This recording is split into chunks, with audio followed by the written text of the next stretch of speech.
Awesome. And thank you all so much for joining us today. My name is Lorenzo, and I'm a co host for the Knowledge Houses campaign to support 100 Black and Brown technologists. We have a powerhouse lineup for you today. And I know we may have some of the Knowledge Houses 2020 Innovation Fellows in the house. So we're excited to hear from you. It's going down in the chat. I see people saying hello. Go ahead and get your hellos in. Let us know where you're from. And as we get the conversation started, feel free to ask some questions. In a second, I'm going to welcome our amazing CEO, Geraldine Rodriguez. She's going to host a fireside chat with a powerhouse group of guests. They're going to answer some questions from you all, and then we're going to close out. We are also going to have some polls today, so you'll see them pop up on your screen. Take your best shot at guessing the best answer, and then you'll see how your answer matches up with the real facts. And then from there, we will be able to see some updates about how the campaign is going. And we'll learn a lot about using your impact for social good, which is something that we really want people to do more of. And we want to show you how that's been going on with the Knowledge Houses campaign during this fall. I couldn't be more honored to introduce the star of the show. When Jared and I started talking about events for this campaign, we were throwing around names like Westmore and Reed Hastings, which we hosted those events earlier. And I couldn't have imagined being online today with an NBA legend. It's going to be really, really awesome to hear from him and the other great leaders that we have on the call. For all of you that know Geraldine, she's like a sister to me. We both went to KIPP and we're alumni of that program. She makes things happen. The recognition and the resources that she's been getting over the past few months are long overdue. She is the exact individual who should be leading and growing the Knowledge House. It's truly inspiring to watch her time and time again prove what's possible for herself and for those around her. From the boogie down Bronx to Columbia University, the Forbes 30 under 30, the list goes on and on. You've probably seen her being featured and written about lately. Please join me in welcoming the Knowledge House co-founder and CEO, Geraldine Rodriguez. Hey everyone. Thank you so much for joining us. Lorenzo, thank you so much for that warm welcome and intro. I am really excited to be hosting you all for our third event of the 2020 Fellowship Campaign. And before we get into our powerhouse panel, I wanted to give you all a recap of the campaign and where we are so far. So as you know, we launched this campaign in September, and we've been on a mission to raise $500,000 to support 100 emerging technologists at the Knowledge House. We launched this campaign as a response to the pandemic. Because of COVID, our students are now furloughed and unemployed, and we need to equip them with laptops, internet, and cash assistance. And this summer, especially after the murder of George Floyd, when the private sector was called to invest in diversity and racial equity work, we partnered with companies, big and small corporations, to support our 100 fellows. And this has really been a group effort. So we want to thank you all for supporting this campaign, connecting us to potential corporate partners, and attending our events. So excited because so far we have raised $420,000. Each event, we just keep making more and more progress. And today we're at 84% of our fundraising goal.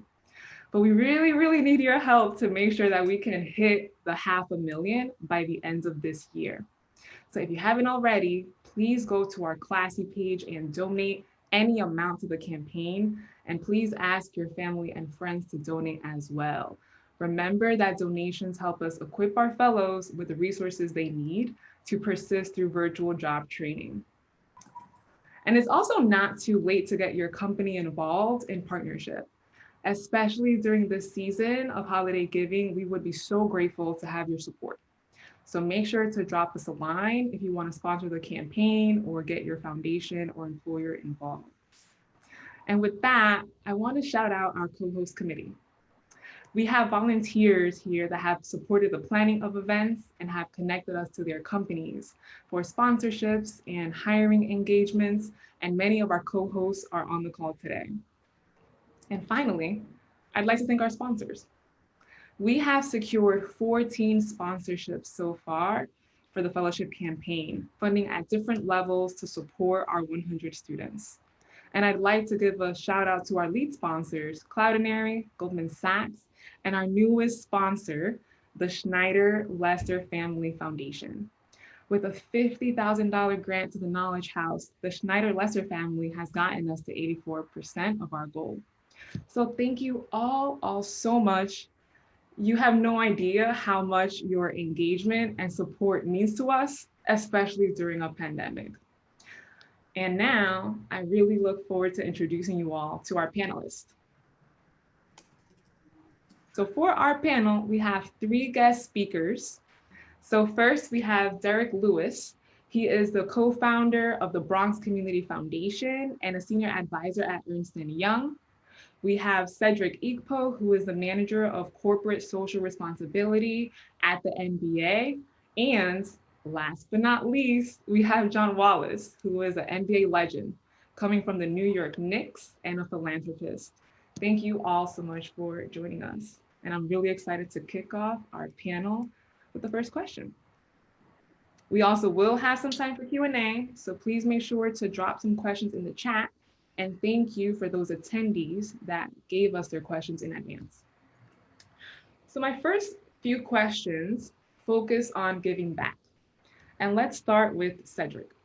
So the Mba Foundation just launched in August this year with a $300 million commitment and a mission to drive economic empowerment for Black communities through employment and career advancement. Can you tell us a little bit more about your vision and what is the foundation going to, what moves will the foundation be making? Hi, Geraldine. Thanks for having me. As you mentioned, we just launched the Mba Foundation in August. And when we say launch, it was kind of more of an announcement of the foundation, just given the fact that, we made the commitment on behalf of the NBA players, the Players Association, as well as all 30 NBA teams. And so through that joint commitment, we received $300 million commitment over the next 10 years. That's $30 million a year that we're looking to reinvest back in across the US, especially in our markets that host NBA teams, and really focused on three key touch points. Young people who are obtaining their first job, securing employment following high school or college, and then career advancement once employed. So I know that really does align well with you all as part of Knowledge House. And actually, we just launched our website today. So I just sent that into the chat. So take a look at that when you have a chance. We're moving fast and furiously. And as far as what we're looking to do, we are looking to make a set of inaugural grants, hopefully in the coming weeks here. And we were really excited about that. We have been engaging with our board very closely. And by the way, our board is a rather star-studded board. We're fortunate to have some great resources and assets in that regard. And so we have Harrison Barnes, Tobias Harris, so both players. We have Michael Jordan, Gail Benson, who's the owner of the Pelicans, Tony Ressler, the Hawks, Larry Tannenbaum with the Raptors in Toronto, Michelle Roberts, who's the Players Association president, and then Commissioner Silver. And so through this vast partnership, we're looking to really support youth, young people, Black ages 14 to 24, just like yourselves, make sure that we are moving the needle and really helping from a generational perspective. So we're excited about these inaugural grants that'll be coming up shortly. Excited about what will happen afterwards, and we're really learning as we go. We're building the ship, building the plane as we're flying it, as so to speak. And but we're really excited about it because we know that, or we hope that this will help contribute to making some long-term, sustained generational change in the Black community. So there's a lot to be seen, a lot yet still to be done, and this isn't necessarily solving it all. But we are excited that this will help move the needle, and we're doing our part based on the resources and assets that we have as the NBA. Thank you so much for that overview. And it's really exciting to hear that you have superstars on your board. So congratulations. So I want to turn it to Derek because Derek also launched a foundation this year. So you co-founded the Bronx Community Foundation and you co-chaired a massive COVID relief funding effort. How did the foundation start and how have you been addressing the pandemic's impact on the Bronx? Well, thank you for allowing me to be here, Geraldine. So the Bronx Community Foundation as an idea actually started a couple of years ago. I have a twin brother and he and I were born and raised in the South Bronx, specifically Morris Heights.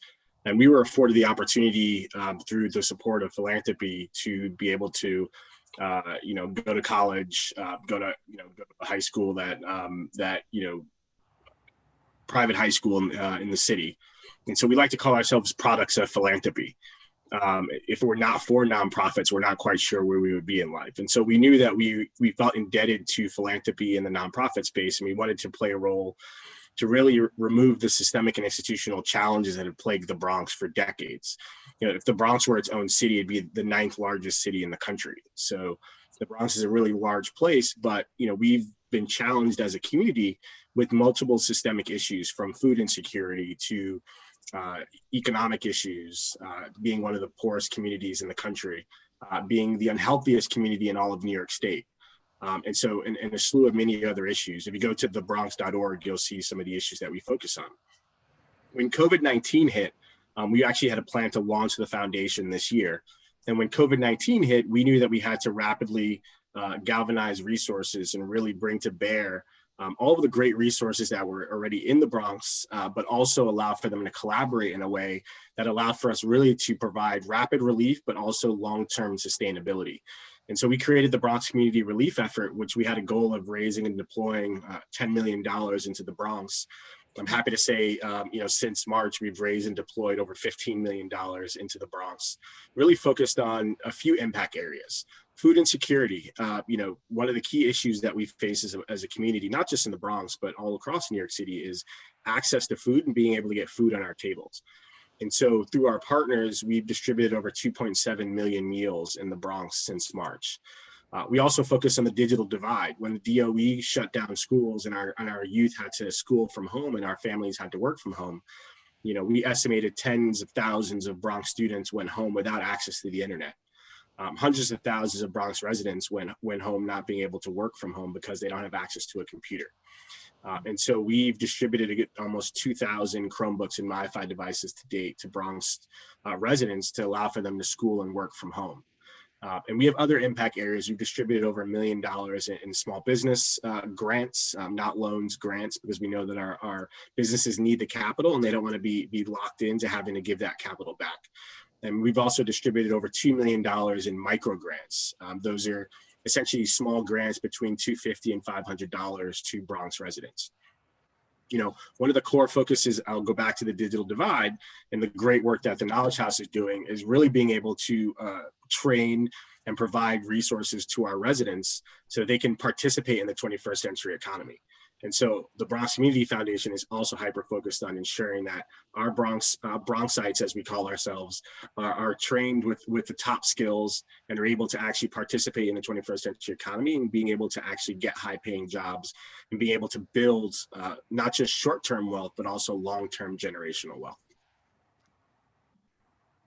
Thank you so much for your work. I can definitely say that I have seen the impact that the Bronx Community Foundation has had in the Bronx in such a short time since it was launched, and I love that today we get to hear two different perspectives, like launching a corporate foundation during a crisis and then launching a local community foundation. So this is really exciting.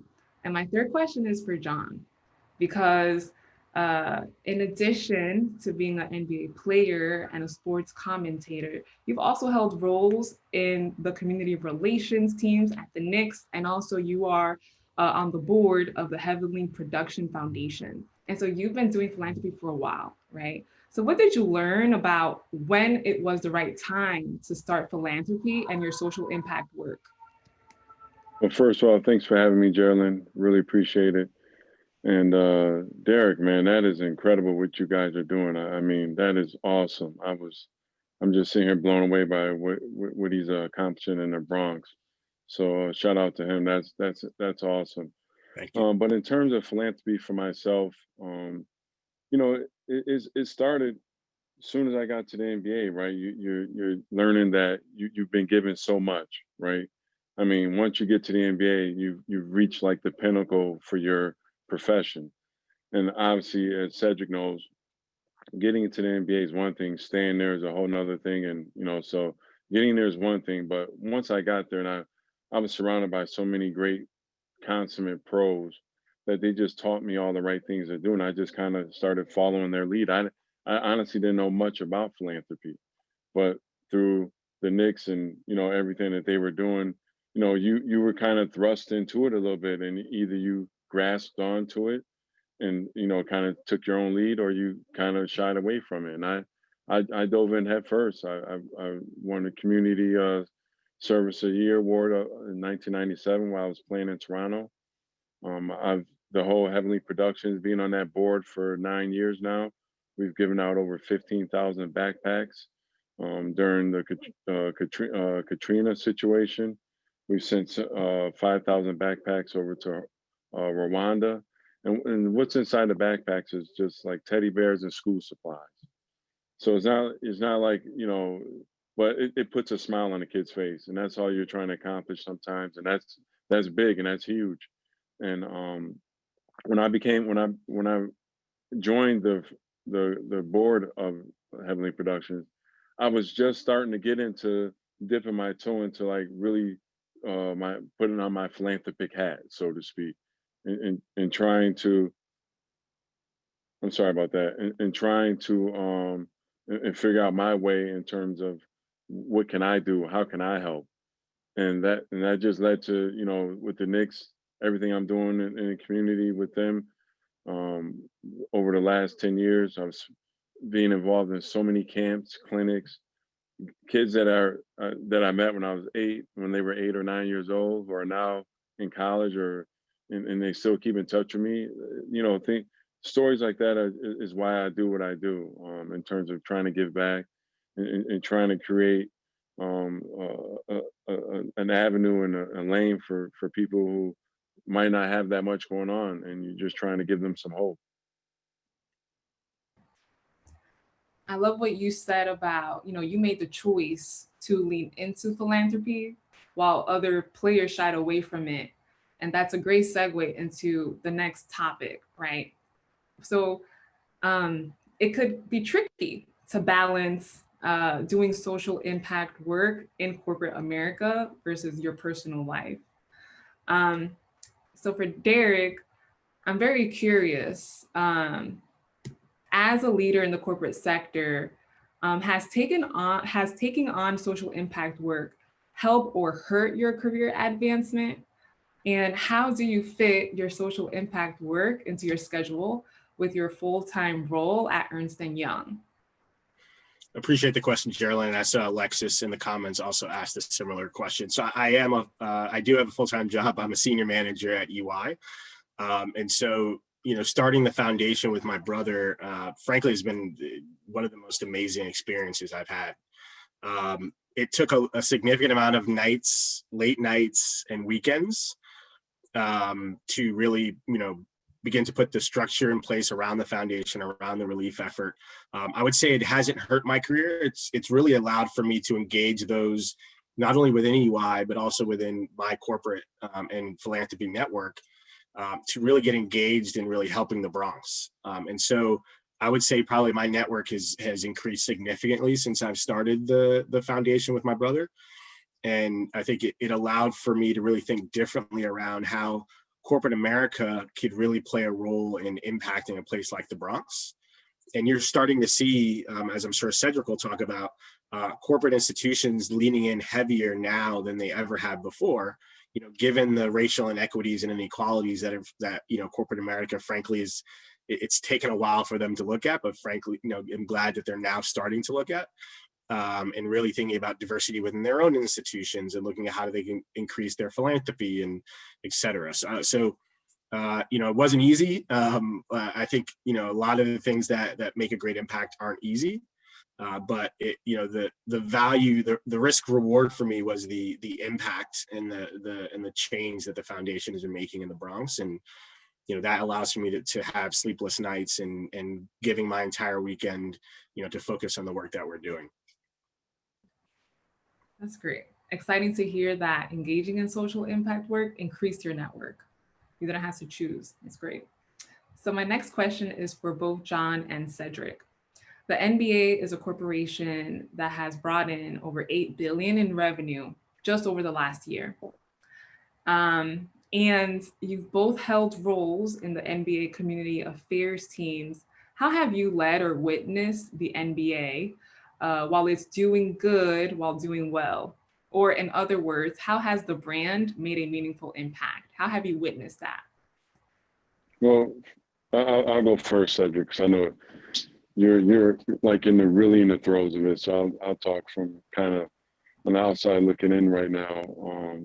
I think All-Star Weekend, I think is something so impactful and incredible what the NBA does with whatever particular city. They take over the whole city. You have all the NBA legends, NBA stars, current, past, all that. They're all doing community outreach programs. They're all doing camps, clinics the whole weekend. They're all engaging with young adults and young people all over the city, especially in the impoverished neighborhoods. They're going into the community centers there. And it's just like for a weekend, wherever the city we're in, that gets turned into an NBA playground. And the whole city is just on a different vibe. And for that time that the NBA is there for All-Star Weekend, you forget about all your ills, you forget about whatever else is going on.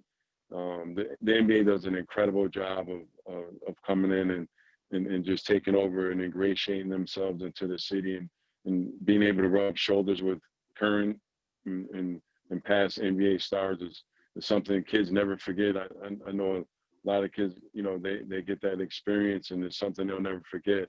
And the NBA does that every year. Obviously, with what's going on this year, I'm not sure what's going to happen, but I mean, I think that's a perfect example of the NBA doing good while doing well. Is the NBA All-Star Weekend. I think it's awesome, and and I'm sure Cedric can speak on what a little bit more about it.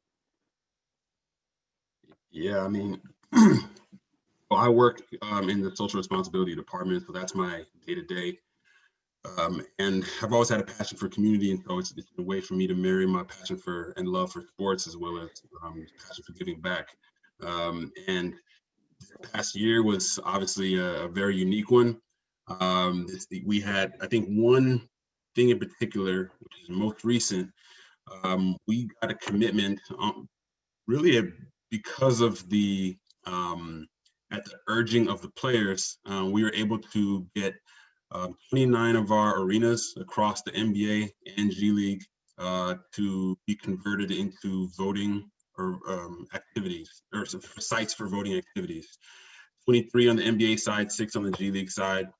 For example, in Atlanta, they're the first one in State Farm Arena to commit to doing that, which was in DeKalb County, which had over 40,000 votes cast in DeKalb County alone. And I don't want to say that we were necessarily the reason for it, but it was really a swing state, and that for us to use our platform and our resources to push and rally the vote, we saw such a great turnout and used our resources in that way. And so that's one example. Beyond that, we are very much committed to our social justice initiatives and other commitments throughout the world. We've built over 1,600 live, learn, and play centers. So that could be a renovation to a community center, a library, or what have you, things along those lines, donating tech and other relative educational materials and equipment. And then during COVID as well, the players, teams, owners, and the NBA family at large donated just shy of $100 million towards relief efforts, whether that be to, directly to first responders or to help support those who may have lost their jobs, who are arena workers from a part-time perspective. We donated over 9 million meals, over 10 million PPE. So, like, you know, this is just last year alone, and we're very broad in a lot of ways, but I think to Derek's point, as the world and particularly our society has a larger microscope on kind of the social justice efforts and initiatives, we're really looking to double down and be very intentional about making sure that we are involved, and not just today or next year, but in a sustained way. And so, you know, we're learning as we go. We're trying to lead with humility. We understand that we aren't leaders by any means, but we are doing our best to make sure that we have we're getting our feet wet and that we are remaining committed to this cause. Wow, that's so interesting. I had no idea about your initiative in Atlanta. And so, hey, we saw the impact there. That's super exciting. Thanks for helping flip Georgia. So my next question is for John. And on your podcast, Power Forward, you recently spoke with fellow Syracuse alumnus and Live Nation top executive, Siobhan Dargan, about the power and risk of speaking up for racial justice in a corporate environment. And as you know, until this year, saying Black Lives Matter was a controversial statement in many workplaces. So how do you navigate the risks and potential blowback of pushing racial justice work while you're operating in a corporate environment? Well, in any environment, respect is first and foremost. There has to be some respect there. And if I don't care what nationality, what ethnicity you are, if you respect me, I will 100% respect you. So it starts right there. Yeah. And, you know, and even if you don't agree with my opinion and I don't agree with yours, as long as I can see how you got to your opinion, you know, I can respect how you got there, you know. So, and I'll try, and you can bring me there. You can teach me. You know, I don't have no problem sitting there and you learning something from you, and I can say, you know, either I don't agree with that, but I see how you got there. I don't agree with, but you know, you just can't shun someone. You can't just demean anyone or talk to anyone in a condescending way or anything like that, especially in the workplace. And so it always starts with respect. And I've never had any incidents or issues ever. And that's like, so I played in the NBA for 7 years. And as Cedric knows, that's more than average. The average NBA career is like 3.5, 4 years, right? And there's obviously a lot of guys who played for the Knicks who were bigger stars than me.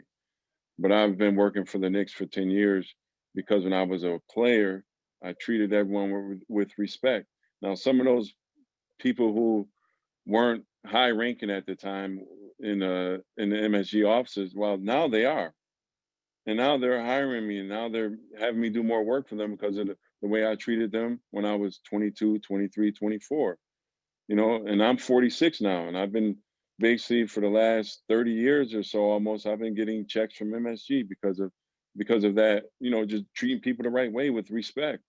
You know, so when it came back around for me to go and interview and get hired by the New York Knicks, they hired me on the same day I started working that night.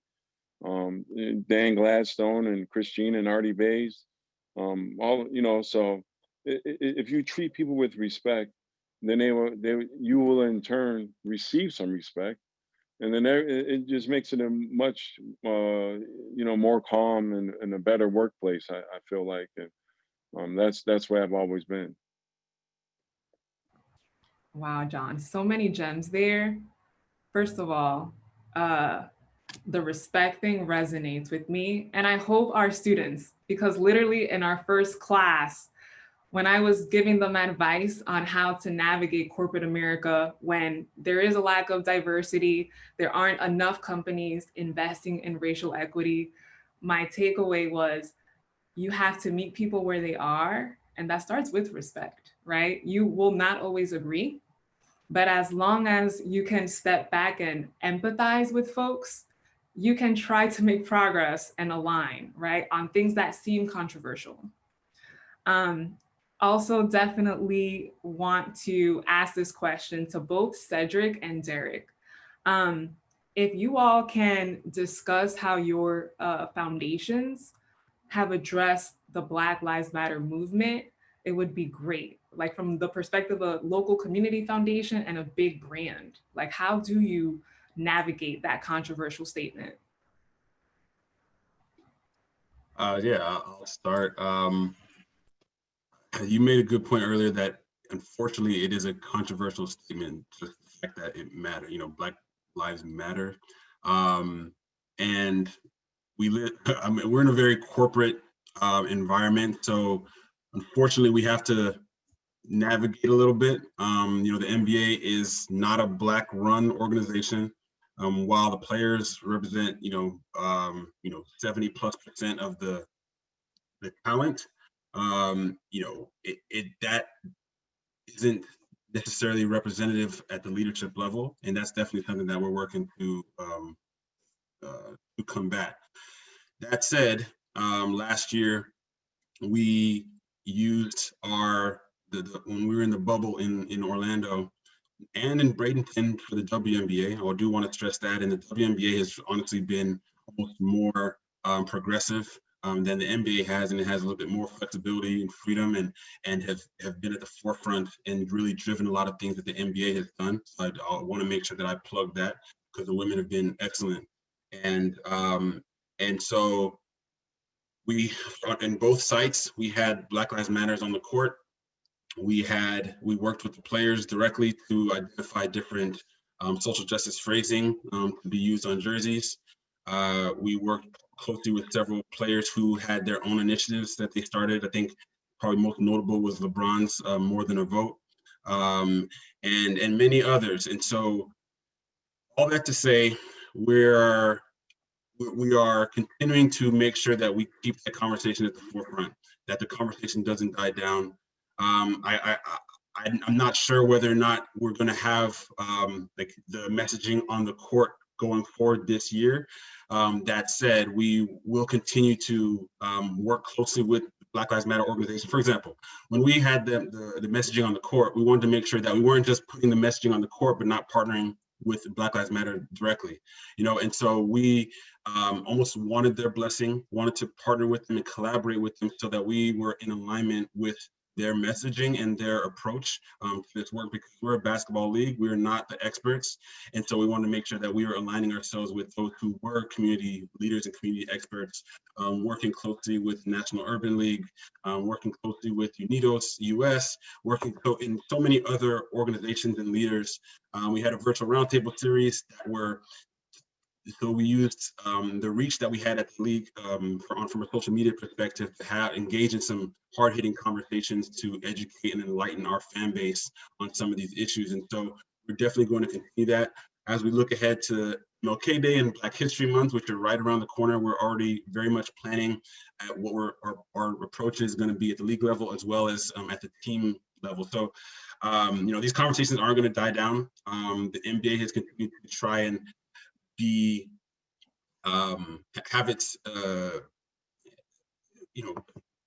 be major players in this space, and we're continuing to do what we can. And honestly, we would love feedback from you all on how we can be better. And so please don't hesitate to reach out and show out, provide some of those feedback, and and really I'm excited to hear what Derek has to say about it, because what you've explained already has been so impressive, and we're really excited to stand up and support and amplify the great messages that organizations like yourself are doing. Also, no, we appreciate that, Cedric. Sorry, go ahead, Geraldine. My students give a lot of feedback in the chat now that you said that, Cedric. So just letting you know that. Go ahead, Derek. No, yeah, definitely appreciate that, Cedric, and having individuals like yourself in the NBA is a great way for us to ensure that we're continuing to push the message of Black Lives Matter. We're fortunate as an organization to work with one of the most diverse communities in the country. Actually, the Bronx is, according to the 2010 census, the most diverse community in the country. And so we are obviously a Black run institution. And so we're hyper focused on ensuring as we develop our leadership, one thing I didn't mention is we're 100% volunteer at the moment. So, we're actually in the process of initiating, hiring. And so as we do that as an institution, we absolutely want to ensure that our leadership is representative of the community that we support. And so as we think about, our leadership, as we think about who we support in the community, we have taken a focus on ensuring that we identify those organizations and institutions that are run by individuals that look like our community, that look like us, if I could use that phrase, really ensuring that we're progressing those institutions, because the reality is that we need to do a better job, and I say we as the Community Foundation, on ensuring that we're lifting the voices of those who have been marginalized, frankly, and those are nonprofits that are grassroots, they're community leaders that are sort of in the trenches, doing the great work to remove the systemic issues that have plagued our community. Frankly, systemic issues that were created by decisions that were made where people like us weren't at the table. And so, we will be hyper focused on that as an organization. We will continue to ensure that we're providing the right resources to those organizations. We'll continue to ensure that our leadership looks like our community. And we would love to work with the MBA. We would love to work with John and others to sort of continue to think about what that narrative looks like, what that approach and strategy looks like as well. Love it. Collaboration during the Zoom. I love it.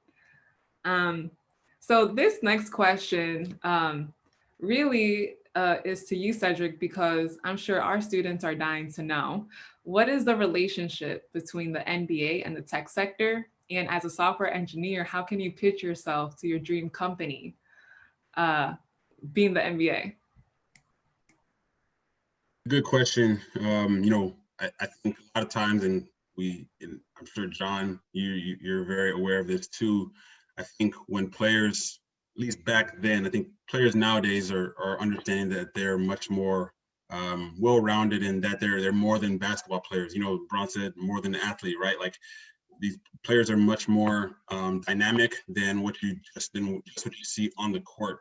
And as such, the teams and our organizations in general are very much the same way. Obviously, the on-court product is the most visible, but there are plenty of job opportunities, such as myself in the social responsibility space. There's legal work, there are building operations, there's security, and of course there's IT, data and analytics jobs. And so actually, I put in a talent community link for you guys to take a look. Unfortunately, with given the situation, there's typically a 2-year rotational associate program, and there's internship opportunities. This year, that is not the case. So I do want to, caveat and preface with that. But that said, please take a look at that, because there are other opportunities. Now, I think that relates to kind of how we support the tech sector. During COVID, we were really focused on trying to make sure that we were supporting the newly kind of discovered virtual learning environment.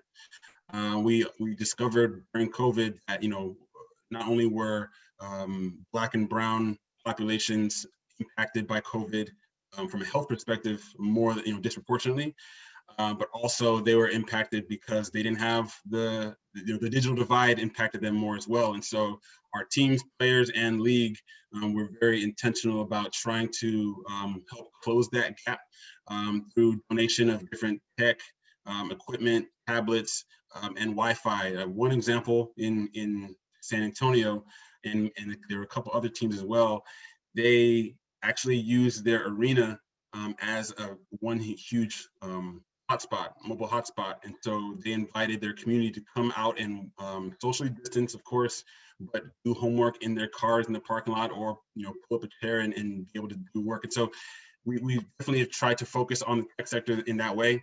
But then, of course, like I mentioned, we have these other data and analytics jobs, IT jobs, which are incredibly important to what we do. Not only from live and in-person events, but also the virtual nature of our events as well. And beyond that, just because you're kind of working behind the scenes in tech, you still need to be well-rounded with some of those hard and soft skills. And so I definitely want to make sure that I stress the importance of understanding that piece. And then, of course, through the different training opportunities at the league and team levels, because there's two avenues. The league office is just based in New York. We have regional offices around the world as well, but there are 30 NBA teams. There are 12 WNBA teams. There's G League teams, and each one of those teams are its own independently run organization that has jobs. So don't pigeonhole yourself. If you want to get into this space, there's plenty of opportunities. So make sure you do your research and yeah. I love that. Thanks for sharing that. Great. So I want to ask you all one last question before we move into Q&A. And so let's start with you, John. So this is a question for all of you. How do you build your own family wealth while giving wealth away? Well, first of all, you have to have a great plan in place. And hopefully you've been listening to someone who's really smart, who's already done that kind of planning. So you can kind of follow their blueprint, emulate what they've already done. Don't try to reinvent the wheel. So that's what I would do. All my friends who I've tried to follow their pattern or emulate, they're all kind of come from the same kind of ilk. And I would like to say I've been trying to follow them to a T. And hopefully, I'm only 46, so I got a long ways to go still in terms of the end game and the all out plan. But as of right now, it's coming in. It's coming into fruition. But at the same time, and my middle son, Joey, he's a philanthropist on his own. Like he's so involved. He's going out in so many events, especially during this whole COVID. He's been handing out food and doing things like that. And he's starting to realize that materialistic things aren't that important. So he actually started giving away some stuff that he used to think was important to people who are in more of need. And it's incredible to see that I've rubbed off on him a little bit. I'm waiting on my other kids to kind of catch up to him, but he's really taking the lead on that, and it's really awesome to see. So that's what it's about. Showing your kids how to do it, and then they show their kids, and then it just keeps going. It just keeps getting passed on, and you keep paying it forward. So that's our plan. Wait, John, so how old is your son that's already given back? He's 24. Okay, good. That's young. And when I was 24, I was still kind of myself, not all the way about, being altruistic yet. Yeah. But, so that's what I'm trying to point out, because he's starting to do it on his own. And he started a couple of years ago. He's 24 now, but he's been doing it for a couple of years. Especially when you're in college and doing things like that, because college are your most selfish years. You're just hanging out, doing what you want to do, spending your disposable income or whatever. Right. Yeah. All right, that's facts. I love that. Cedric, do you want to go next? Sure. I would say so. I don't know if you know, I worked for the Spurs for 6.5 years, and then I left the Spurs to be a teacher, taught 4th grade math for a year before I joined the NBA. And so I'm definitely passionate about trying to teach, like you said, John, starting them young. What I've learned is obviously I don't necessarily have the wealth to be able to provide in a major way. That said, I do try to give back, but I think that teaching, saving, good saving habits, but also saving wisely. Like you can put money in a savings account that only gets 0.03%, interest, but that's not necessarily gonna yield any dividends or return on investment for you. And so I think saving wisely is important. Doing the research and looking at high interest savings accounts, for example.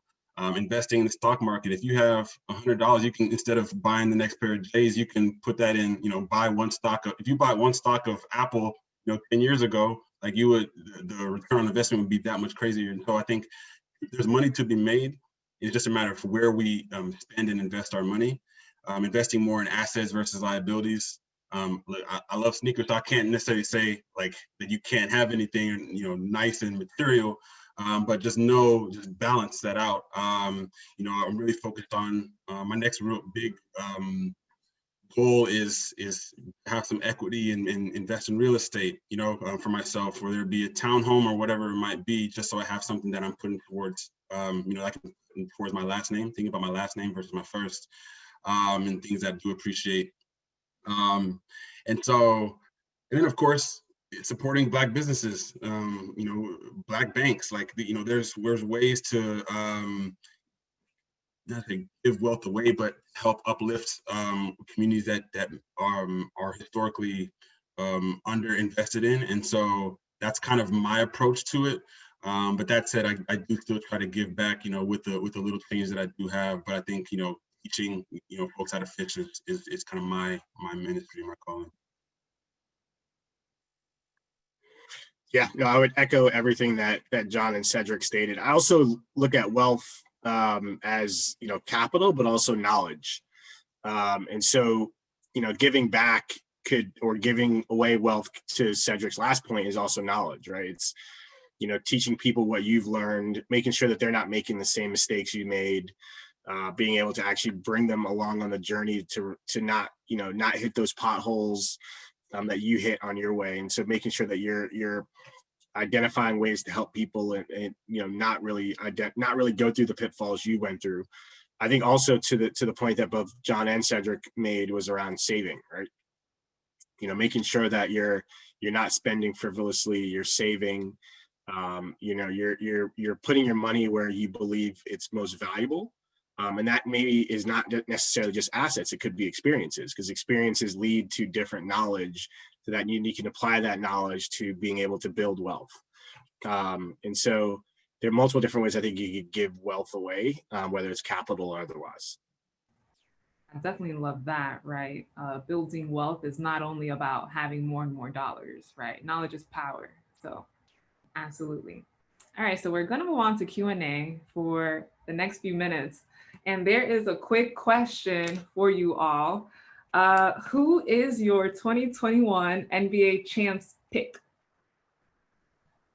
Cedric is like, I can't answer that. I'm not sure if John and Cedric need to be independent for this question. Well, Want to start? go ahead, Ced. Yeah, go ahead, Cedric. Oh, man, so all right, I'm from Houston. I'm a born Rockets fan. I work for the Spurs, so I have allegiances. I like certain players. Out the West, I gotta say, see some H-Town love. The Lakers are just they're strong. They're loaded. But in the East, the Bucks have really loaded up too. So West is a gauntlet. Honestly, I don't know who. But I would say if I had to put I can't bet. If I had to guess, I'd probably say LA Lakers and Milwaukee in the finals. I can't bet against LeBron though. So if I had to, I'd probably say LA repeat this year. Well, Cedric, you had me with Milwaukee. They were making the right change, but then Bogdanovich, he bolted. And I think Giannis, they need that other shooter. So out of the East, I got New Jersey and Miami. Don't sleep on Miami. They're gonna build on what they just gave Bam. They paid him, so he's gonna be playing even better. So I think it's gonna come down between. It's hard to say how Kevin Durant and all of them gonna mesh their first year. So and Miami's already a mesh team. They're all on the same wavelength. And out West, up on their shoulder, they got that nasty taste in their mouth from last year. I think they're going to come out and play just like the year when the Spurs lost to the Heat in 2013. They came back in 2014 with a vengeance and avenged that. And I think that's what the Clippers are going to do. I think the Clippers are going to win it all. I'm picking the Clippers. Good picks. I mean, I every year I say I go with the Knicks, but the Knicks. Well, you know I'm Knicks going never. with the Knicks, Derek. The Don't make me Knicks. look bad, The man. Knicks. The I Knicks think always so. disappoint. They always disappoint. I think I was looking at the power rankings the other day, and the Knicks are like 30th or something like that in the power rankings. But I think the Lakers are going to take it. I mean, I think I think I agree. It's probably going to be, I think, hopefully the Nets out of the East, and then the Lakers, and I think the Lakers are going to take it. I think LeBron's got at least one more year in him. So. Well, I'm happy that we're all rooting for the Knicks. And with that, the next question here.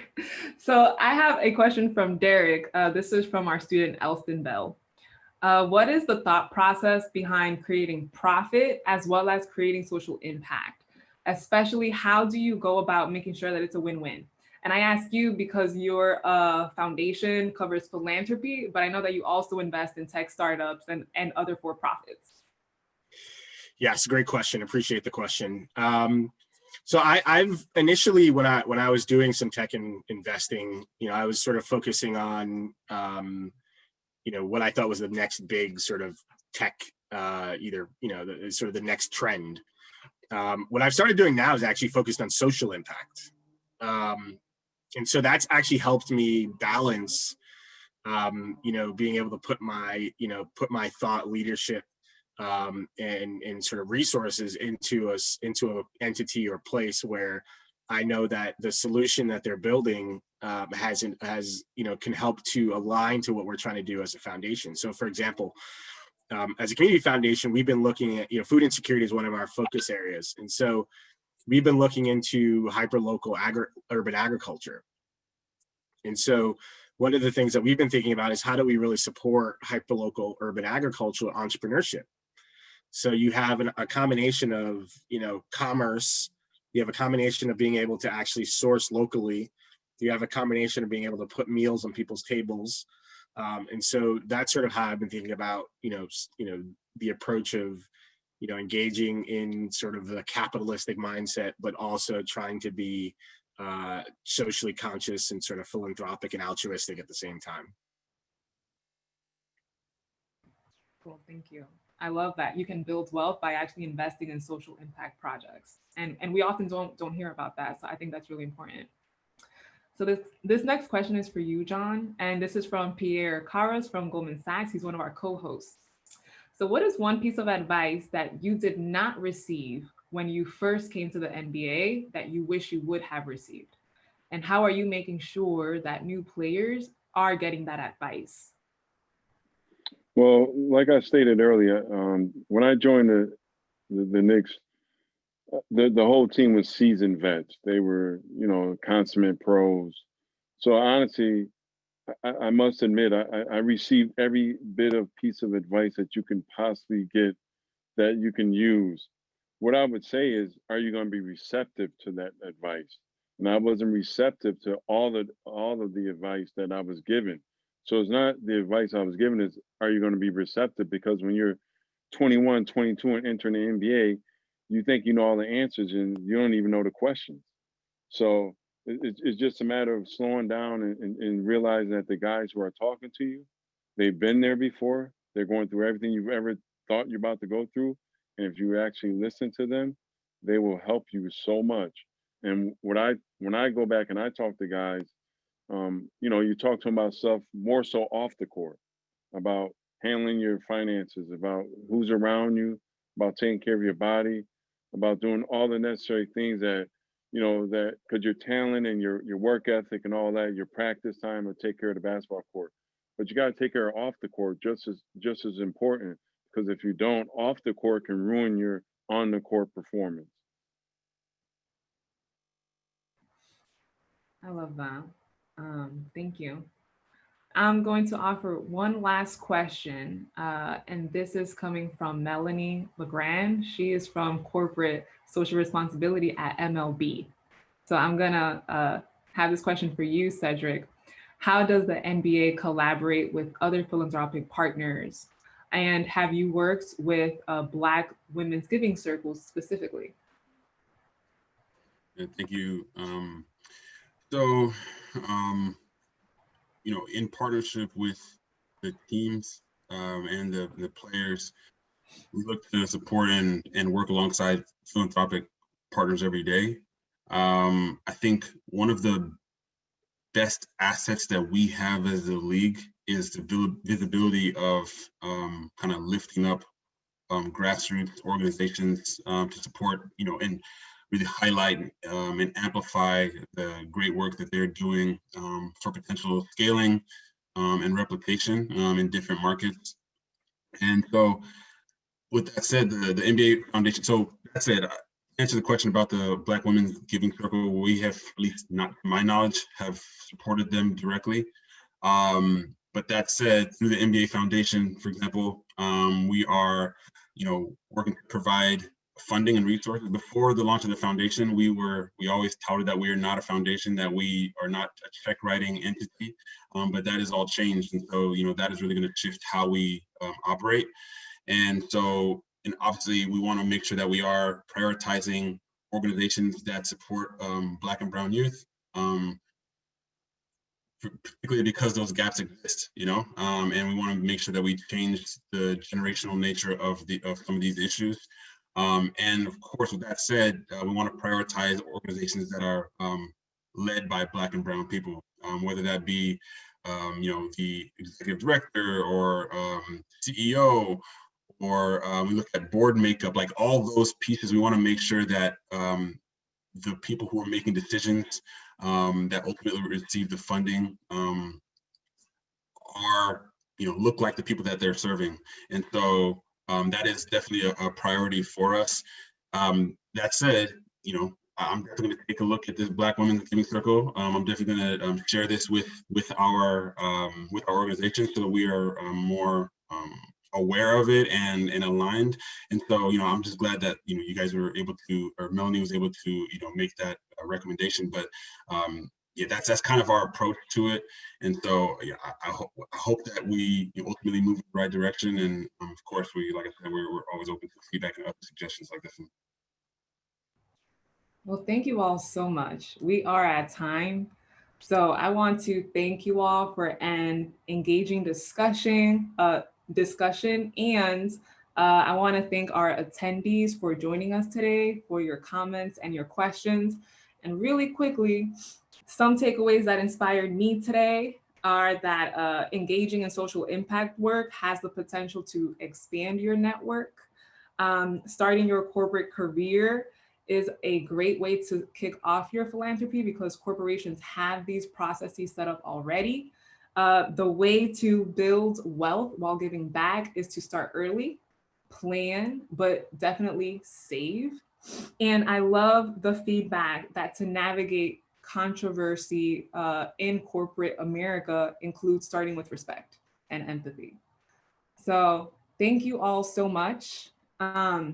Really quickly, we are still fundraising to meet our $500,000 goal. So please donate today, share the campaign info with your friends, and we will have more virtual events going into the new year. So be on the lookout and we'll send updates to you all. Thank you so much for joining us. Have a happy holiday and we'll see you in the new year. Bye everyone.